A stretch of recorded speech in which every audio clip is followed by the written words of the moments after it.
kepada sampai kepada novena Bunda Maria dari Fatima pada hari yang ke-7. Kita sangat bersyukur kita semua diberikan kesehatan, terlebih pastor kita dengan begitu segar ada di tengah-tengah kita akan memberikan renungan kepada meski lemah kita tetap setia. Tapi sebelum kita mendengarkan renungan dalam hari ini, mari kita memohon pendampingan dari Bunda tercinta Bunda Maria, juga mempelainya Roh Kudus, agar sinyal baik adanya, dan juga setiap perangkat komunikasi yang ada pada kita boleh menangkap apa yang disampaikan oleh Pastor Agus pada malam hari ini. Mari kita satukan hati, kita berdoa dalam nama Bapa dan Putra dan Roh Kudus. Amin. Salam Maria, penuh rahmat, Tuhan sertamu. Terpujilah engkau di antara wanita, dan terpujilah buah tubuhmu, Yesus. Santa Maria, Bunda Allah, doakanlah kami yang berdosa ini, sekarang dan waktu kami mati. Amin. Dalam nama Bapa dan Putra dan Roh Kudus. Amin. Waktu dan tempat kami silakan pastor dengan segala hormat.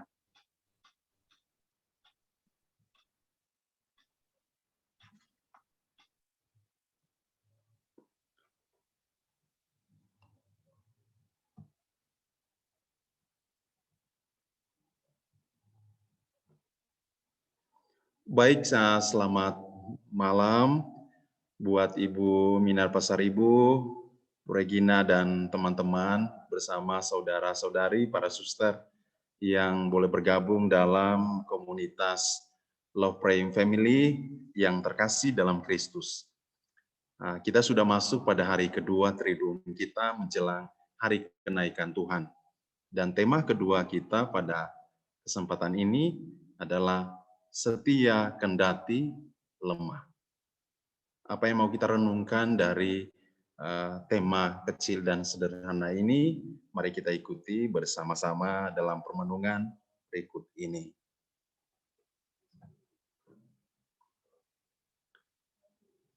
Kita telah ketahui bersama bahwa sejak awal karya keselamatan, Allah telah melibatkan manusia untuk ambil bagian dalam karya-karyanya. Adapun beberapa orang dipilih dan diutus olehnya.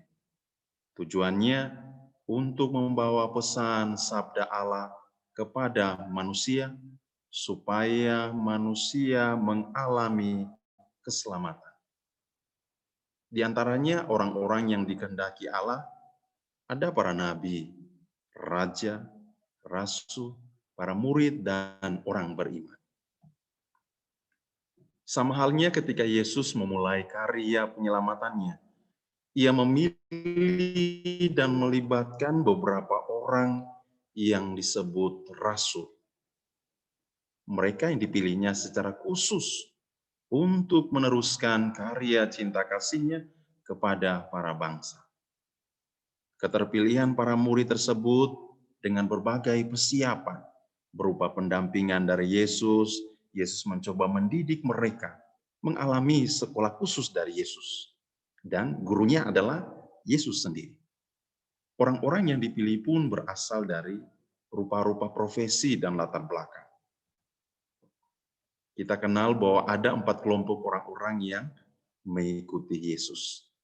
Kelompok yang pertama, kelompok para rasul.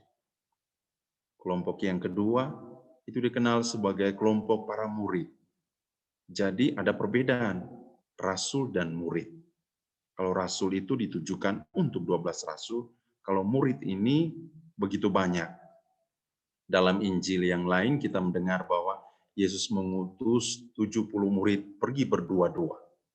Nah, ini kategori para murid yang orang yang mengikuti untuk belajar dari Yesus. Lalu ada kelompok para pengikut yang tren sekarang orang sebut sebagai followers. Jadi banyak followernya, nah ini. Yesus pun pada zamannya banyak orang yang mengikutinya. Dan ada juga yang dikategorikan sebagai orang banyak. Seperti dalam Injil yang lain kita mendengar Yesus memberi makan 5.000 orang. Nah, itu orang-orang banyak yang mengikuti Yesus. Dan hampir sebagian besar yang mengikuti Yesus dengan motivasinya masing-masing. Selain memiliki motivasinya masing-masing, mereka yang mengikuti Yesus pun memiliki kualitas-kualitas pribadi. Ada yang bekerja sebagai nelayan, pegawai pajak atau pungut pajak, bendahara, petani, dan lain sebagainya. Orang-orang yang mau belajar untuk setia kepada Yesus dan ajarannya, namun merasa diri bergantung kepada Allah. Merasa diri bahwa mereka lemah, mereka butuh Allah. Artinya mereka tahu bahwa secara manusiawi mereka lemah. Dan kita mau mendalami tema kita mengenai setia kendati lemah ini dari Injil Yohanes bab 13 ayat 21 sampai 33, 36 sampai 38. Di dalam perjamuan Paskah dengan murid-muridnya, Yesus sangat terharu lalu bersaksi, "Aku berkata kepadamu, sesungguhnya seorang di antara kamu akan menyerahkan aku." Murid-murid itu memandang seorang kepada yang lain. Mereka bertanya-tanya, siapa yang dimaksudkannya? Seorang di antara murid-murid Yesus, yaitu murid yang dikasihinya, bersandar dekat kepadanya di sebelah kanannya. Kepada murid itu Simon Petrus memberi isyarat dan berkata, "Tanyakanlah siapa yang dimaksudkannya." Murid yang duduk dekat Yesus itu berpaling dan berkata kepada Yesus, "Tuhan, siapakah itu?" Jawab Yesus, "Dia adalah orang yang kepadanya aku akan memberikan roti sesudah aku mencelupkannya." Sesudah berkata demikian, Yesus mengambil roti, mencelupkannya dan memberikannya kepada Yudas, anak Simon Iskariot. Dan sesudah Yudas menerima roti itu, ia kerasukan iblis. Maka Yesus berkata kepadanya, "Apa yang hendak kau perbuat, perbuatlah dengan segera." Tetapi tidak ada seorang pun dari antara mereka yang duduk makan itu mengerti apa maksud Yesus mengatakan itu kepada Yudas. Karena Yudas memegang kas, ada yang menyangka bahwa Yesus menyuruh dia membeli apa-apa yang perlu untuk perayaan itu, atau memberi apa-apa kepada orang miskin. Yudas menerima roti itu lalu segera pergi. Pada waktu itu hari sudah malam. Sesudah Yudas pergi, berkatalah Yesus, "Sekarang Anak Manusia dipermuliakan, dan Allah dipermuliakan di dalam Dia. Jikalau Allah dipermuliakan di dalam Dia, Allah akan mempermuliakan Dia juga di dalam dirinya, dan akan mempermuliakan Dia dengan segera." Hai anak-anakku, tinggal sedikit waktu saja aku bersama kamu. Kamu akan mencari aku, dan seperti yang telah kukatakan kepada orang-orang Yahudi, ke tempat aku pergi tidak mungkin kamu datang. Demikian pula aku mengatakannya sekarang kepada kamu. Simon Petrus berkata kepada Yesus, "Tuhan, kemanakah engkau pergi?"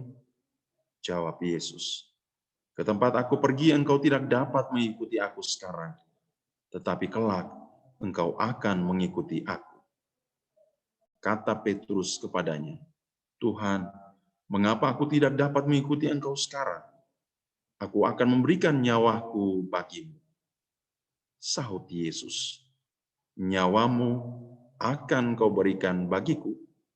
Sesungguhnya aku berkata kepadamu, sebelum ayam berkokok, engkau akan menyangkal aku 3 kali.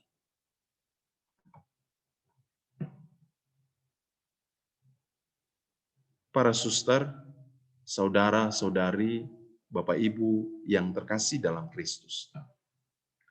Ketika membaca dan merenungkan Injil ini, kita boleh katakan bahwa Yesus memanggil para murid, orang-orang pilihannya, adalah orang-orang yang datang dengan berbagai latar belakang kehidupan dan kemampuan-kemampuannya masing-masing. Dan hampir sebagian besar para murid yang mengikuti Yesus sungguh-sungguh mengekspresikan bahwa mereka mengikuti Yesus dengan seluruh keadaan dirinya.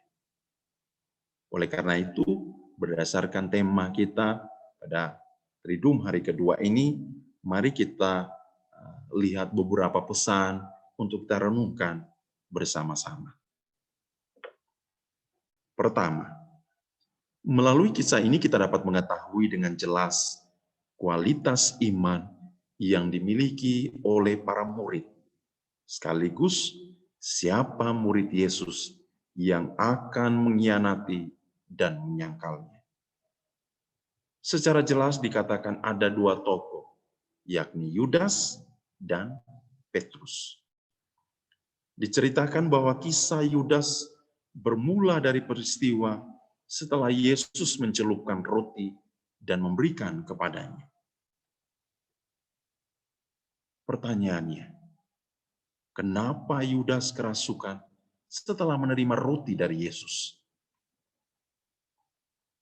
Ada beberapa orang bertanya, mengapa hal itu terjadi ketika para murid ada bersama Yesus dan bahkan makan bersamanya? Yesus kan bisa mengatakan kepada para murid, atau setidaknya menahan Yudas untuk tidak pergi, atau ia sendiri yang pergi dari antara mereka, agar hal itu tidak terjadi.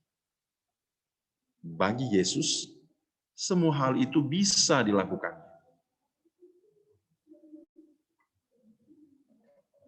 Tetapi itu bukan tujuan, maksud, dan isi utamanya.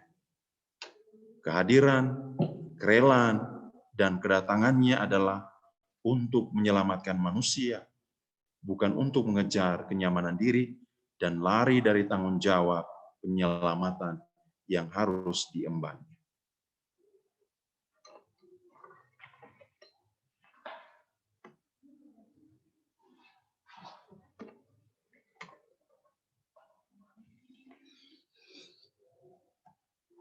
Yang kedua, mengenai pengkhianatan dilakukan oleh Yudas, sebenarnya bukan baru terjadi pada saat makan bersama dengan Yesus, melainkan sudah direncanakan. Sudah ada konspirasi kesepakatannya dengan imam-imam kepala dan ahli-ahli Taurat untuk menyalibkan Yesus gurunya. Sehingga ketika ia menerima roti itu, semua rencana jahatnya tersingkap yang ditandai dengan ia kerasukan iblis atau setan. Bagaimana dengan peristiwa Yudas menerima roti dari Yesus?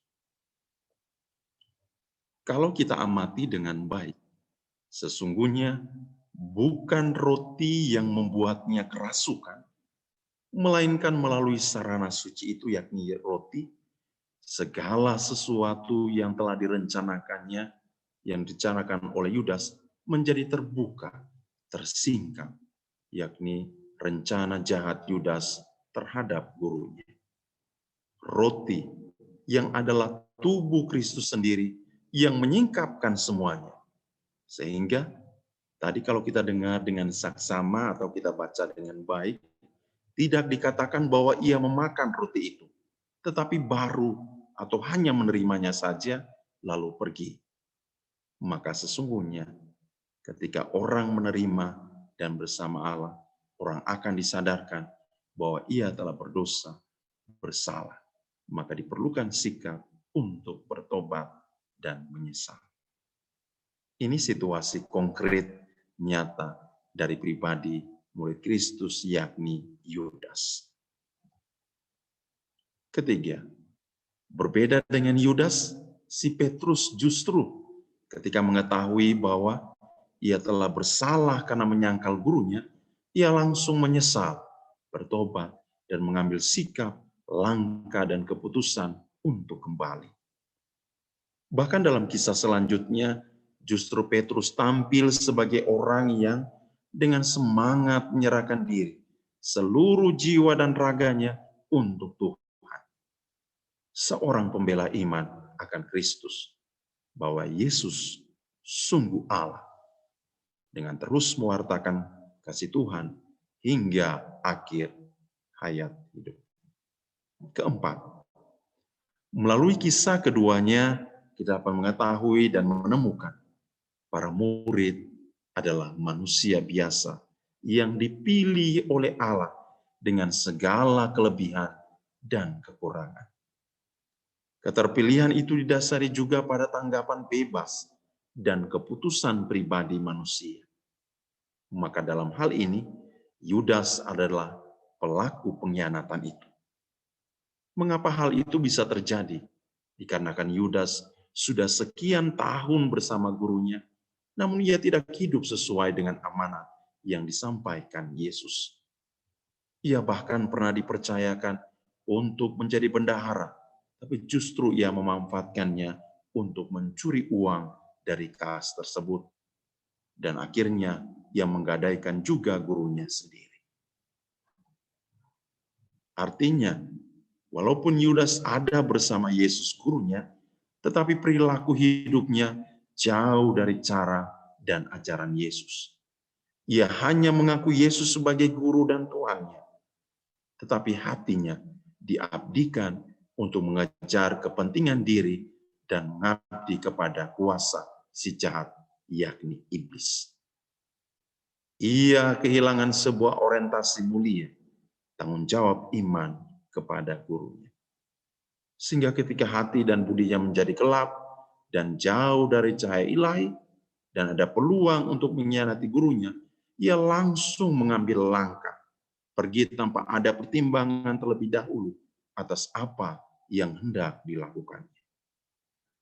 Namun berbeda dengan Petrus, ketika ia menyadari akan kesalahan, dosa dan kelemahannya, berada dalam situasi gelap, namun ia tetap berusaha untuk mencari cahaya ilahi dengan sebuah sikap penyesalan yang amat mendalam dan niat untuk berubah dan kembali pada jalan yang benar. Demikian pun dengan para murid lainnya yang pergi meninggalkan Yesus ketika ia ditangkap, diadili, dan dihukum mati. Para murid yang lainnya menyesal akan kelemahan dan berusaha berjuang untuk setia. Kelima, kisah makan bersama ini hendak menegaskan bahwa sangat dibutuhkan adanya sikap tegas atas diri dengan keyakinan, kepercayaan, dan pengakuan iman yang total, utuh. Diperlukan juga adanya kesesuaian hidup antara kata dan tindakan. Kelemahan-kelemahan manusiawi tidak boleh membuat kita membenarkan setiap tindakan yang mengarahkan kita pada perbuatan jahat, dosa. Tetapi sebaliknya, menyadarkan kita untuk selalu mengandalkan Allah. Karena di luar Allah tidak ada sesuatu pun yang berarti dalam hidup kita. Keenam, orang beriman perlu untuk terus mengembangkan dan mengolah hidup rohani, batin, suara hati dengan bimbingan Roh Kudus agar orang tidak salah mengambil keputusan atau tindakan yang pada akhirnya dapat mendatangkan kerugian dan penyesalan bagi diri sendiri maupun bagi orang lain. Ketujuh, berdasarkan pengalaman Yudas dan Petrus serta para murid lainnya, kita pun dapat melihat kembali kehidupan kita. Sejauh mana kita telah menjadi anggota keluarga, komunitas, dengan berlaku bijaksana, setia, dan bertanggung jawab dengan hidup dan panggilan kita masing-masing. Tujuannya agar tidak terjadi adanya pengkhianatan dan penyangkalan di dalamnya. Sikap yang ditunjukkan oleh Yudas memberi gambaran tentang adanya ketertutupan diri pada kebaikan Allah dan keputusan bebas manusia yang ingin hidup terpisah dan jauh dari Allah. Akibatnya, orang kehilangan komitmen yang luhur, motivasi yang suci, dan sikap yang benar.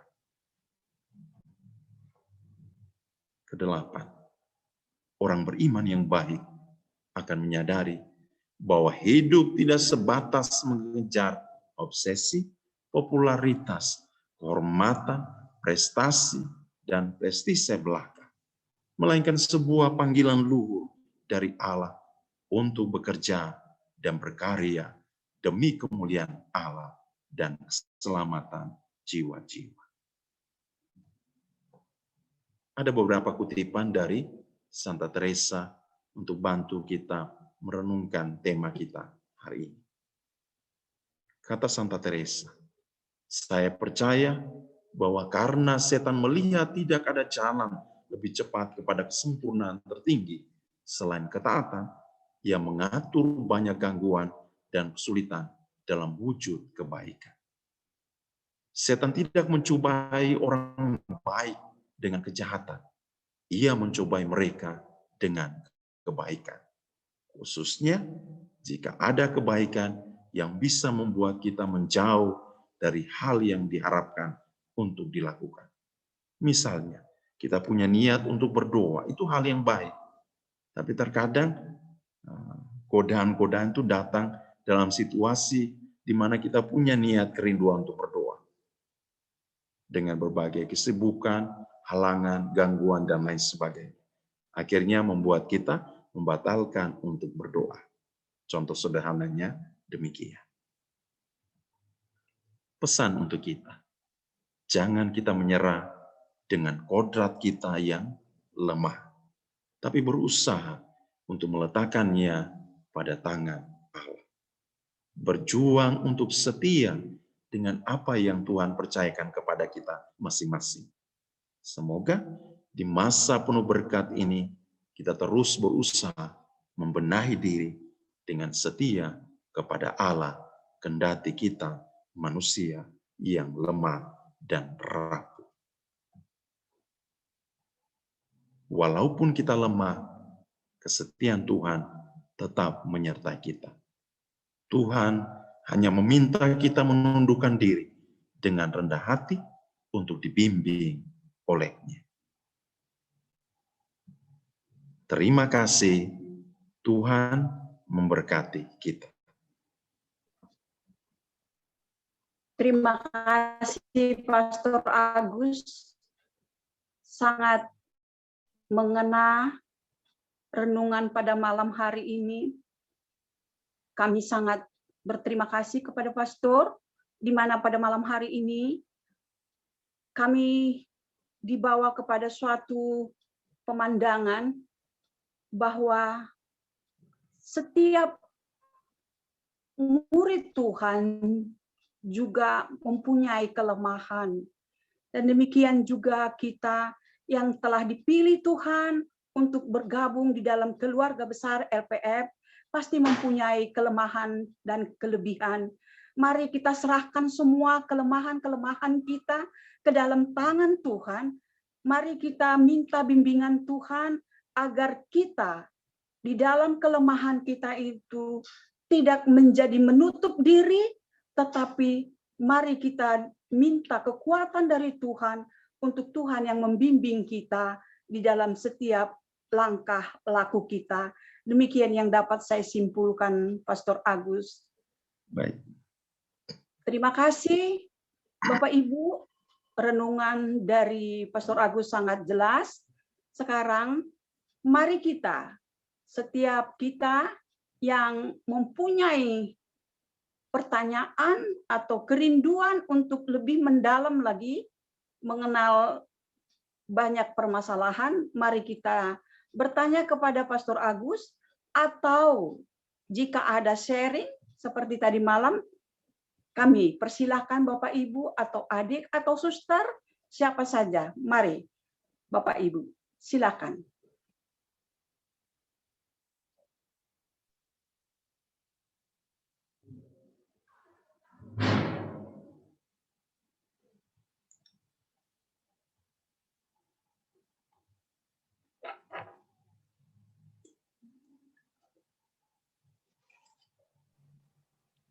Selamat malam, Pastor. Selamat malam. Ibu Rubin. Selamat malam Ibu Florentina. Binar. Silakan Ibu Mau Floren. bertanya sama Pastor. Oke, silakan Bu. Mau bertanya, Pastor. Ya, silakan. Novena dengan Triduum, apa perbedaannya, Pastor? Itu aja. Oke, baik. Terima kasih. Makasih, Pastor. Baik, sama-sama juga.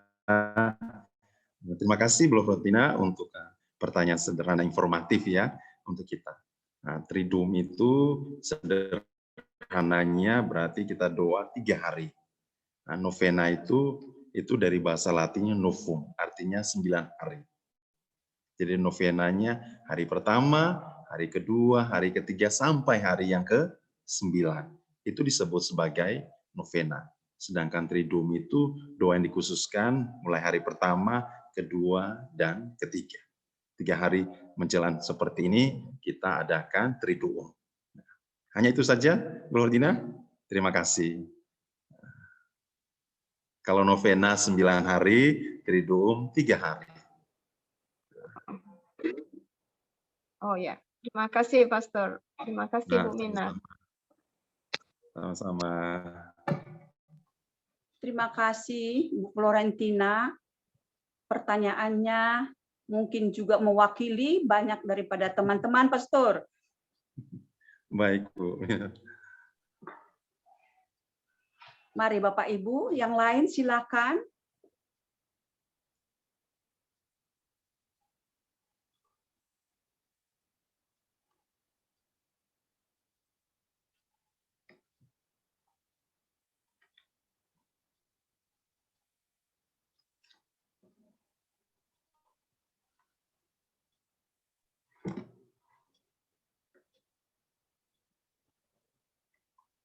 Sayang sekali. Mari Bapak Ibu, waktu masih ada sekitar 10 menit. Selamat malam, Ibu Minar. Selamat Pastor malam, Bu Agus. Vero. Selamat malam, Bu Vero. Salam sehat untuk di Semarang ya, keluarga. Iya, terima kasih. Pastor Agus, saya mau sharing sesuai tema dengan malam hari ini, yaitu kesetiaan. Kita semua ini kan dipilih Tuhan untuk diutus sejak kita menerima baptisan ya, Pastor. Pertama kali saya mencoba itu adalah belajar melayani itu di kantor. Jadi kantor saya itu hampir semua karyawan itu beragama Nasrani. Nah, ketika kami semua sudah sekian lama bekerja di kantor saya itu, ada suatu ide dengan teman-teman itu untuk membentuk suatu persekutuan doa. Meskipun agama kami berbeda, Kristen dan Katolik, tetapi kami membentuk suatu persekutuan doa sesuai seperti ekumene gitu. Nah, itu kami adakan setiap hari Jumat. Nah, di kantor saya itu kan di Kota Semarang ada 3 lokasi. Ada 3 lokasi. Dari lokasi Semarang sendiri itu dari 60 karyawan yang beragama Nasrani itu ketika kami undang ajak gabung itu setiap Jumat itu yang datang hanya 16, paling banyak paling 20 seperti itu. Nah, suatu saat kami mempunyai ide untuk membuat Natalan bersama dengan 3 kantor yang ada di Semarang ini. Karena kami tidak pernah mengadakan hal tersebut dan itu kami sudah mohon izin dengan atasan, dapat izin. Nah, kami dari kelompok kecil ini memberikan gratis untuk teman-teman, jadi mereka tidak membayar. Jadi kami sudah menggabungkan uang-uang kami masing-masing iuran. Kemudian kami estimasi berapa jumlah karyawan yang ada di Semarang ini kami hitung kurang lebih itu ada 250 seperti itu. Setiap cabang itu sudah kami organisasi masing-masing wakil untuk membuat acara seperti itu.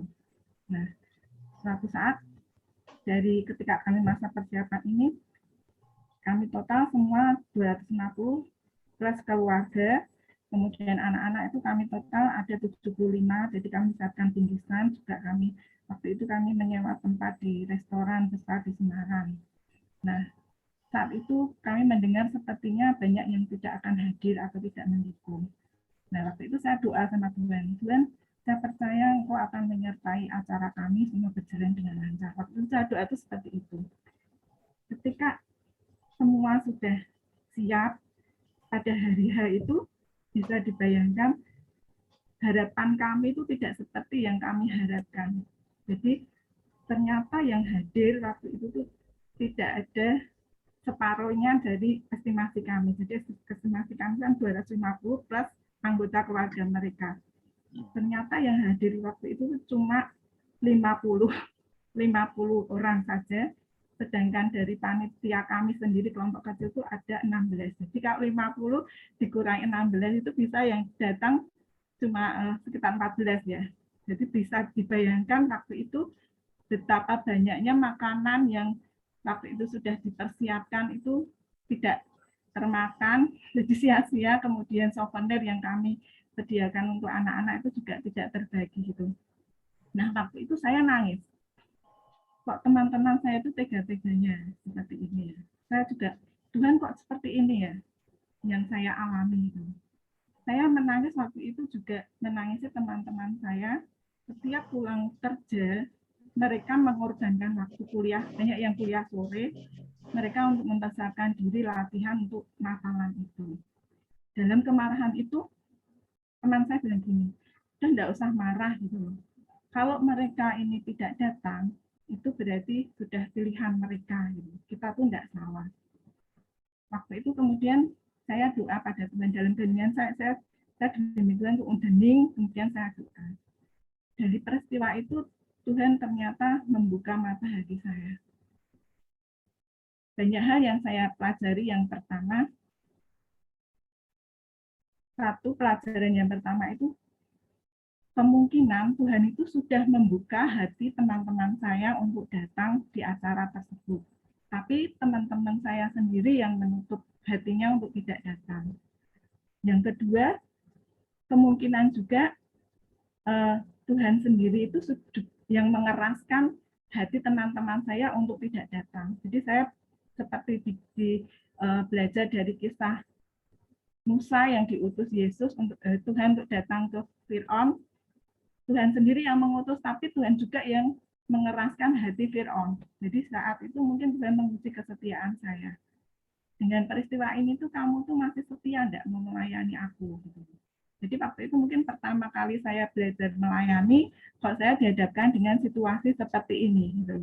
Jadi saya belajar seperti mendapat teguran dari Tuhan. Dengan peristiwa ini tuh kamu tuh masih mau enggak melayani aku, masih mau setia enggak sama aku? Gitu. Masih mau enggak, apakah grup persoalan doa dalam kantor ini akan bubar atau akan berlanjut? Gitu. Seperti itu.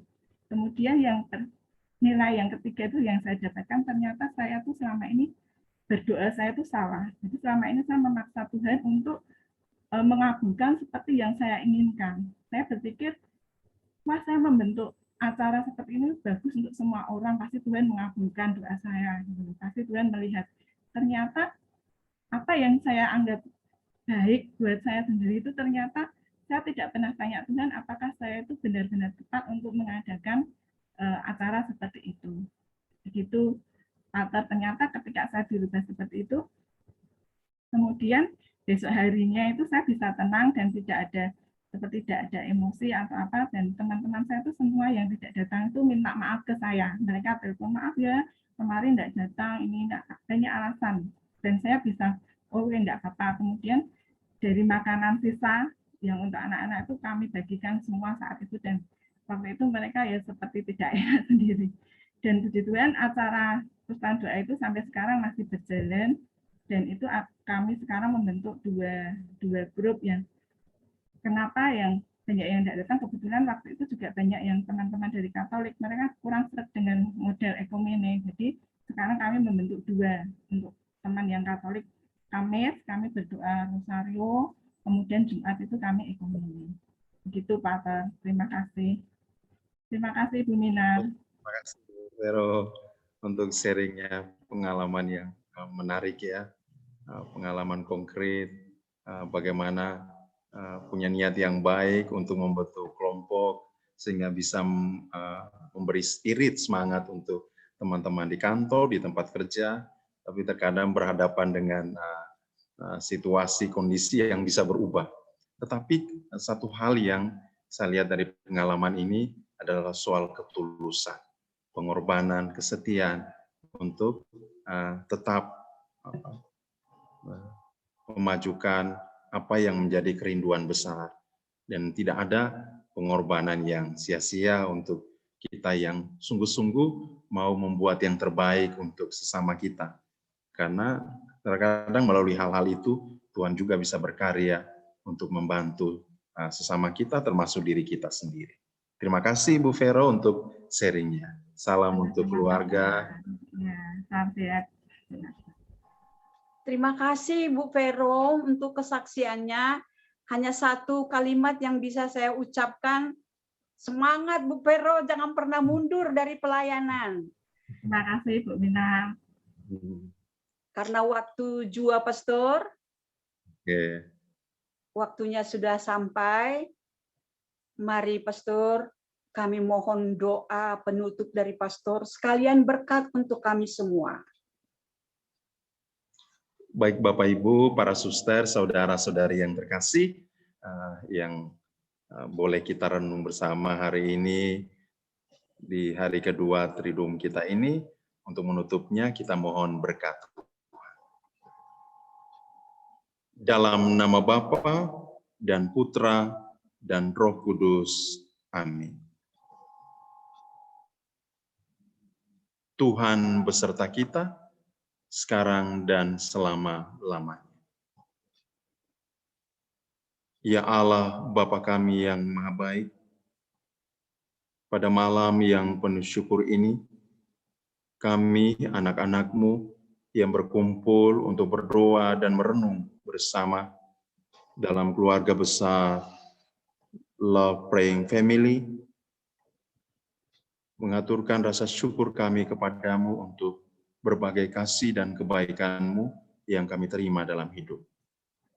Dan pada kesempatan ini, kami serahkan saudara-saudari kami, para suster, Bapak Ibu, yang bergabung dalam Love Praying Family ini, yang mengharapkan doa dan berkat dari-Mu sendiri.